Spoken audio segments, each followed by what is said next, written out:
What's going on, everybody? Surprise, Good surprise, morning. surprise. I am not Mike Carson, but this is Jason Shadow. And how you doing, man? I'm good. I am not in my normal setup. I am coming to you from the barbecue capital of Missouri, Kansas City. So, yeah, home of the Royals, Chiefs, and some pretty cool mobsters from back in the day. I was sitting with dinner with some people from the conference we're at, and we were talking about the mobsters back in the day. You got a World War I history museum here. I'm like, man, this place is pretty cool. I Nice. How really long are y'all there gave you for? much. Just till tomorrow. We got here last night. The conference we're at today is just today from 9 to 9. And it's audio visual world. It's called the MBH experience. So pretty stoked. We have a client local to us that turned us on to this. Like, you guys need to be there. It could be a good audience for you. So we're giving it a try. Do Yeah. you guys enjoy going to all these conferences that y'all get to go to? I tell you what, from a marketing perspective, it's really where we get the most clients from is going to vendor shows and being a vendor. So, yeah, it can be a blast or it can be a big pain. Like for us going all the way to Vegas, we're not big Vegas people. Like we don't like to like sit and gamble all of our money away. We've seen a bunch of shows out in Vegas, so for us, it's anymore. It's kind of like we've been there, done that. Now we just fly in for the trade shows, then get out, spend a little bit of time with some clients, and that's it. So, yeah. Nice. Well, it's awesome to be on here with you this morning. Mike is at a conference as well. He's at a marketing conference this week, and Oh, he suffered in Miami. Oh, yeah, poor Mike. baby. Keep Mike in your prayers. He's down there suffering in Miami at a conference. Sharpening his skills as well. Jason and Shane are at a conference, and I'm just at home ready to go run some service calls, and we're talking about pricing today. So this is sure. I would say this is probably one of the most important parts of running a business. Yeah. In the overall, all encompassing of running a business, if your pricing ain't right, nothing's right. Like you can have the best SOPs, you can track KPIs, you can do all this other stuff we're talking about. If you're not charging correctly, nothing else is going to work properly. So pay attention, guys. Get your notepad out. But I've been going up to the Moose Lodge, man, and hanging out up there. And those guys are hardcore golfers. I mean, these guys eat, sleep, and breathe golfing. And I'm not a big golfer, but I know there's some viewers out there that watch and are golfers. And I got a really good tip from one of the guys up at the Moose the other day. He was like, man, he said, if you're going to start golfing, he said, always be sure to bring an extra pair of socks. And I was like, really? He was like, yeah. He's like, just in case you get a hole in one. I was like, oh, okay. And that is my attempt at a dad joke for you, Jason. How'd I do, man? How'd I do? That was a long setup for a great payoff. Great payoff. I'll tell you this. I played my first round of golf a couple weeks ago. It was cold, but I went, got invited, and I shot a 65. If you know anything about golf, it's pretty good. So I went back the second day and I played the second hole. So yeah, there you go. Well, I guess me and you should team up because I've never played golf before, and we probably kill it, man. I'm best at scrambles. Like, don't actually want me playing golf. I'll be that fourth man on the team, like Jesus, and I'll help bring it home. But it's not going to be good or pretty. Yeah, I'm more of a miniature golf guy myself. So anyway, well, you want to pray us up, brother? Yeah, you bet. Yeah, let's here we go. Father God, sorry, I got distracted there for a second. Father God, thank you for the skills, knowledge, and the wisdom that you've given us to serve others through the work that we do. Just help us to recognize our worth and help us to price our services fairly, not out of greed, but out of respect for the value we bring to others. And give it confidence to be firm in our pricing, knowing that integrity and honesty and excellence, they honor you. And bless this business, bless all the business owners listening today, and those will be watching this in the future. Give them wisdom to build profitable and sustainable businesses that support their families and communities. And above all, may people see your love for our actions. Amen. Amen. Amen. Thank you. Well, there's a couple scriptures here. I'll share two. Proverbs 11:1, a false balance is an abomination to the Lord, but a just weight is his delight. And Luke 10:7, the laborer is worthy of his wages. And everybody knows I'm a Proverbs guy. I love Proverbs. There's a lot of good business nuggets in Proverbs.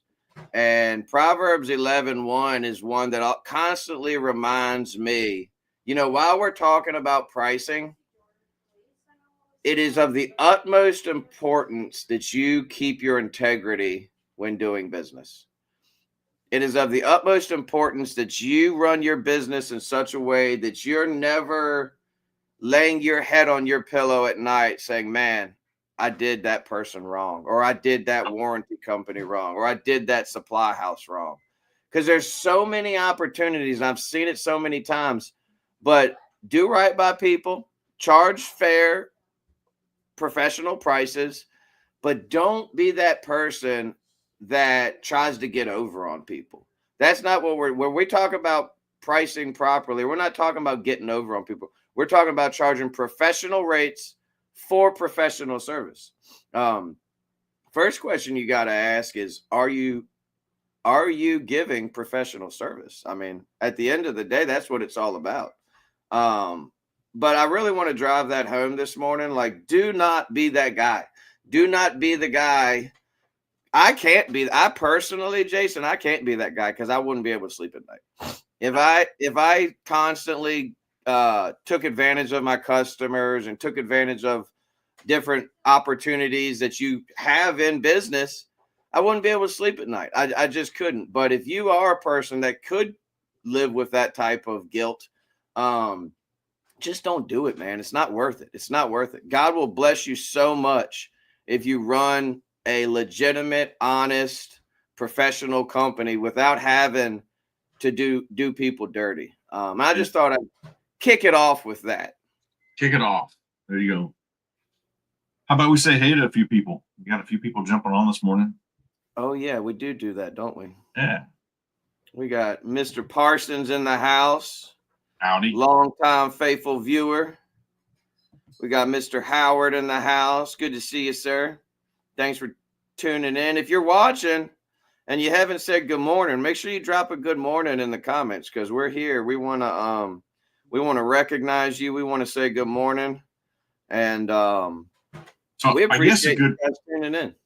For sure. A good question, I think, to kick off is, how are you figuring out what to charge? We were talking a little bit beforehand, but are you just calling up everybody else in your local neighborhood, other appliance repair, other electricians, and secret shopping them, finding out what they're charging, and then you charge that much or less? Are you actually sitting down and figuring out what your business needs to be successful, to be profitable, to stay in business for a long time, and charge them what you're worth, right? So there's definitely so many different ways to figure out what to charge. Instead of just covering costs plus markup, pricing should reflect the true value you provide to your customers. So, absolutely, 100%. I think market analysis is important. Mm-hmm. I think you need to know what your competition is charging, but I don't think you should base your prices off of that. 100%. It's so good to know those things, but like, I'll give you an example. I didn't do it right. I came into the trade when I first started. I was charging a $65 service call. Yeah. So for $65, I'd come to your house and diagnose your appliance. We were $29. You said 29? $29. That's when we started in 2004, charging we called them dispatch fees. So $29 to have an electrician come out to your house is ridiculous. And in hindsight, you look back and you're like, man, what was I thinking? Right. But then I looked around to the guys that were similar to me in the area, and they were charging the exact same thing. They were charging $65, $75. And when I first started raising prices, my business partner was so nervous. Austin was so nervous. He was like, man, they're not going to pay 75. They're not going to pay 85. Then we raised to 99. He's like, we raised to 90. We just did a new raise to 125 south of the James River. So for those that aren't familiar with Richmond, the James River kind of runs right down through the middle of the city. And you have south of the James and north of the James. We just raised to 125 south of the James River. Haven't gotten a single bit of pushback. They're still booking. They're still doing it. We raised our labor rates. Again, we raise our rates at least once or twice a year, it seems like. So one of the things I often tell clients or other electricians that I've been dealing with, or in this case, appliance repair companies or heating and air companies, if you were to go across the board right now, right here today, before you start running calls, and raised all your prices 5%, would you lose a single client? TK, if you raised all your prices across the board 5% right now, would you lose a single client today? I might lose one, but I wouldn't mind it too much. What if you raise your prices 10% across the board right here, right now, before you start running calls? Would you lose any clients? Probably you lose a couple. Okay. So across the board, you may lose a couple out of how many calls are you going to run, right? The point is look how much more you're going to be bringing in versus the clientele. You actually, you hit it on the head. I may lose one, but it's one that I might not care about losing, right? You're getting rid of the low-hanging fruit that's really dragging your business down versus helping your business get to that next level, right? So just something to think about. I talk about this quite frequently, and then I'm gonna bring up Andrew's comment because that's a good comment. I talk about this quite frequently, but for those of you watching, if you have not done a customer avatar workbook, I highly recommend one. We did one in our mastermind last year. We did an entire mastermind on customer avatar and who your ideal customer is. And that really wakes you up when it comes to pricing, because my pricing isn't based on all these people, this huge metropolitan and surrounding counties. I have a very specific person that I'm going after. It's old people and property managers. Those are the people I'm going after. The elderly. And when I say going after the elderly, I mean that in the most respectful, loving. They're my absolute favorite people on earth, and I love servicing them. I would literally give them the shirt off of my back. So before you dive any further, explain why they are your target market, why they are your avatar, why they're your customer that you want. Well, first, from a personal level, and I don't recommend basing your customer avatar off of personal feelings, but I truly do love old people. I love being around them. I hang out at the Moose Lodge, like I mentioned earlier. I just love being around them so much. But on a business level, they've worked their entire lives. They're in retirement. They don't want to deal with a broken refrigerator or broken washer or broken dryer. They're ready to pay my prices without complaining, without whatever. And that's one of the big things why I love working for, the 50 pluses, the people that have what I would call expendable income, and they're not going to nitpick you about every little detail. They're going to invite you in. They're going to offer you coffee. They're going to offer you a drink. They're going to tell you about their grandchildren's pictures. don't comment. If you're in an old person's home, unless you got an extra 15, 20 minutes, do not comment on the pictures on the wall. I do it on every call. The I do it thing you're on every hitting call. is they don't haggle with you. They're paying for your expertise. They're paying for your reliability. They're paying for your convenience. They're paying for the peace of mind, knowing that TK is going to come out. He's going to do a good job. He's going to do them right, and he's going to charge a fair price. That's what they're paying. I love what you're saying, Jason? They're loyal. Loyal. Oh yeah, 100%. These young customers have no loyalty to a tradesman. Yep. The people you get in good with grandma. And here's another one y'all don't think about. You get in with grandma, you getting the daughter, you getting the grandkids. It's generational. Yeah. We get in with the older people, and they tell their kids about you. They tell their kids about you. Next thing you know, you're working on little Timmy's refrigerator that you met when he was 12.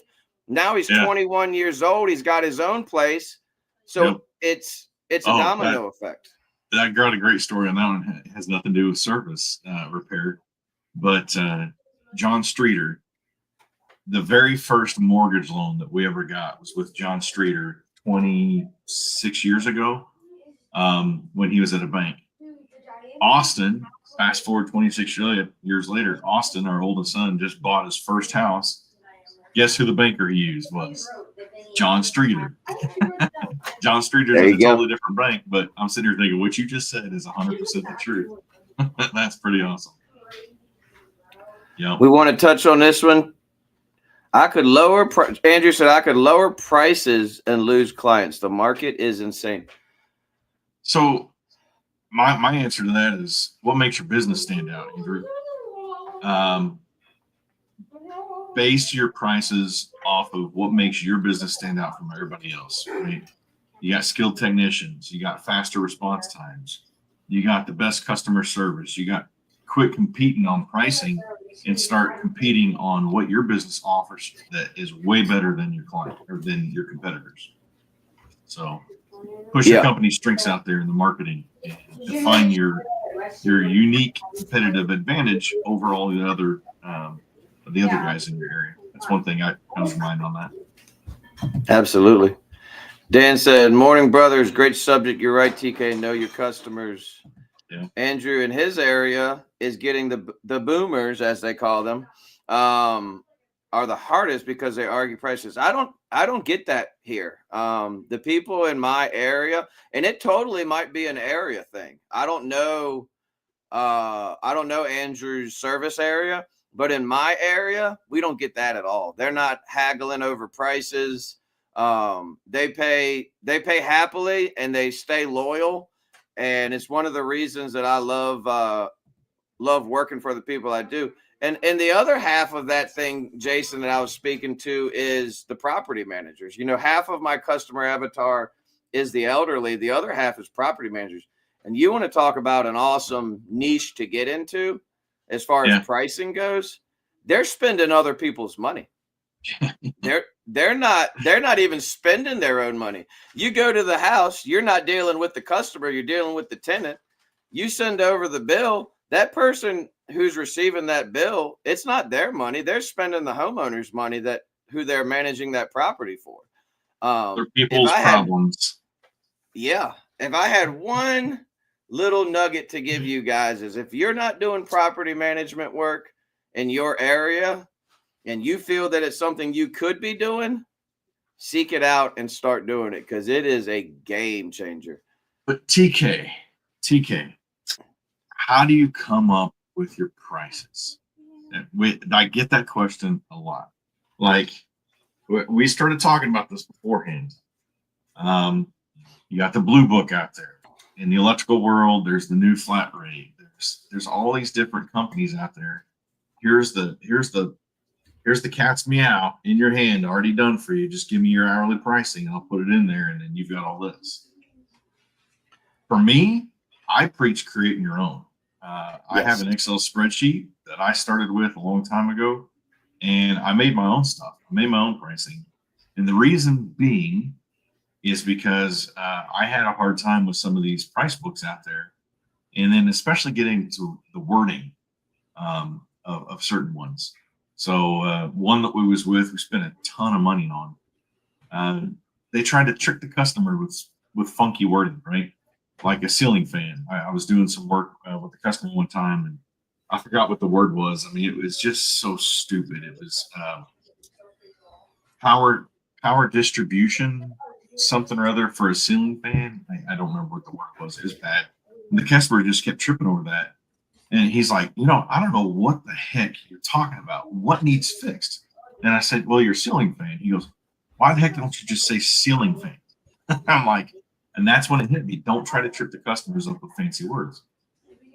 Who cares if they Google Amazon or whatever, part, and other appliance repair guys in this group, they'll be saying, hey, if they want to buy the part, they buy the part. Fine. I'll charge them for the labor. Do the labor. It comes down to getting back to, in my head, stop charging on price and start charging according to what you're worth, right?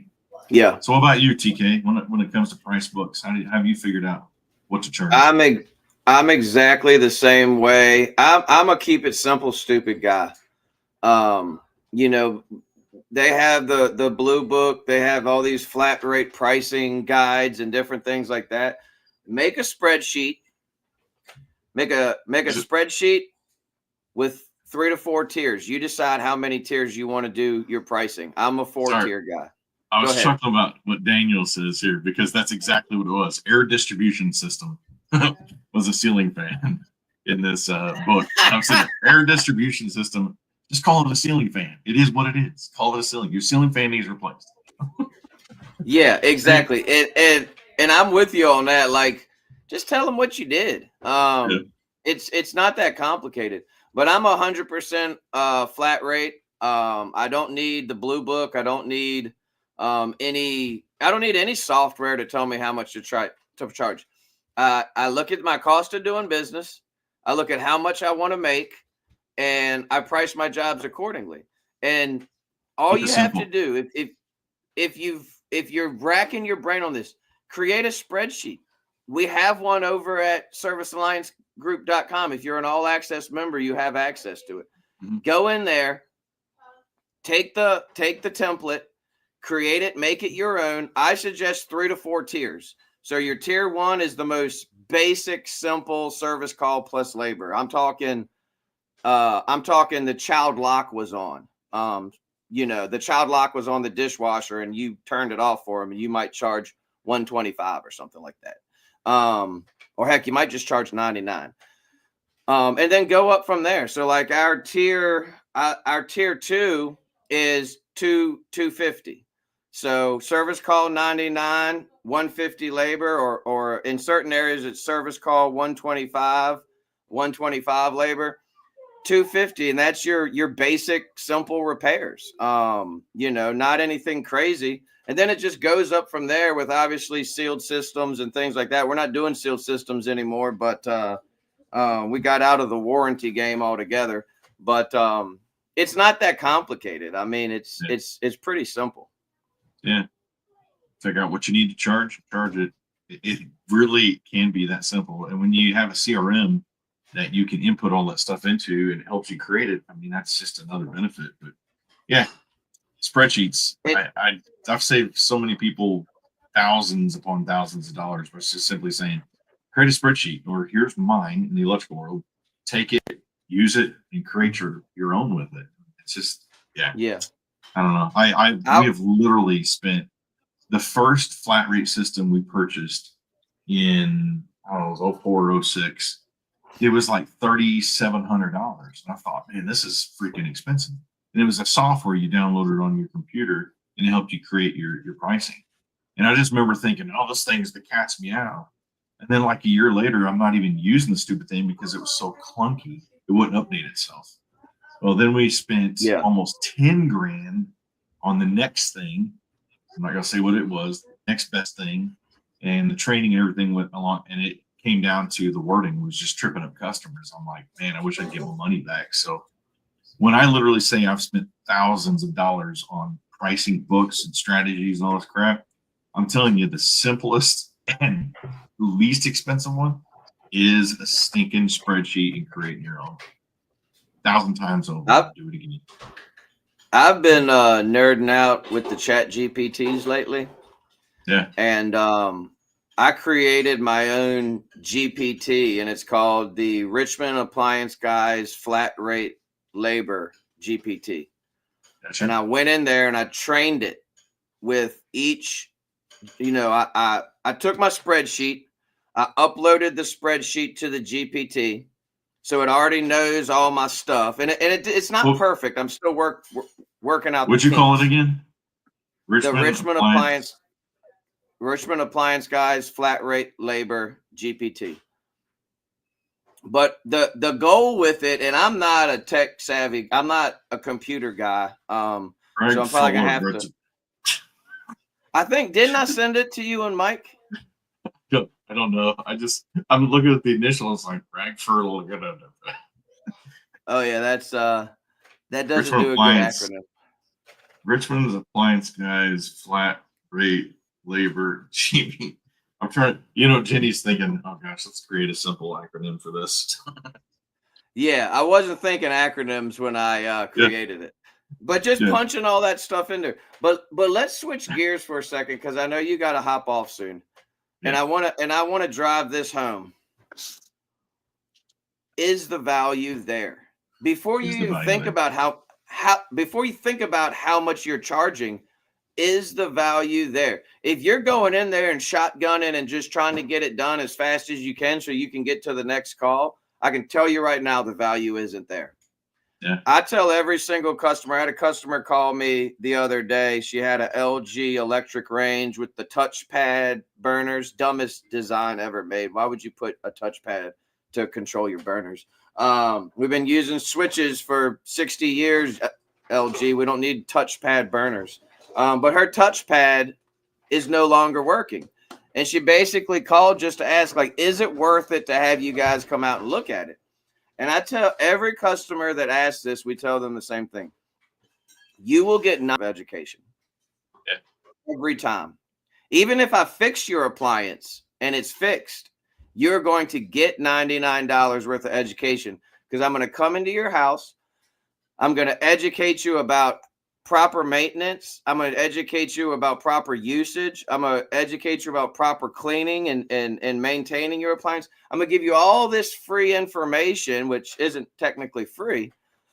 And then to make it even better, when you go to grab that notepad to start writing down what I'm telling you, I'm going to say, Miss Johnson, you don't need to grab that notepad. When I send you your invoice, I'm going to attach a zeroed out item with all of my tips and maintenance stuff on it. You don't have to write anything down. If she's got to buy a new washer machine, I'm going to attach my customer education for buying a washer line item.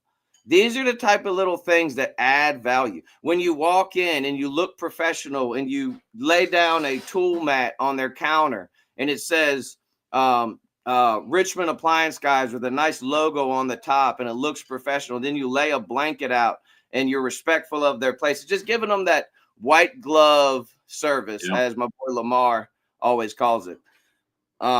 That's what adds that value. That's what makes you stand apart from, the Chuck in the truck that does free service calls and shows up in his, 1993 Toyota pickup truck. Beat 'em up which truck. Is a great truck, by the way. Hey, as long as it's got a good wrap on it, it looks good. It's clean. Yeah. I mean, I drive around in a little Dodge minivan. You get in the, we could talk trucks all day. Long story short, evaluate your current pricing is what I hear. Train your team to educate and sell on value, not just price. And then a big one that I think we can wrap this up with is just test and adjust your pricing over time.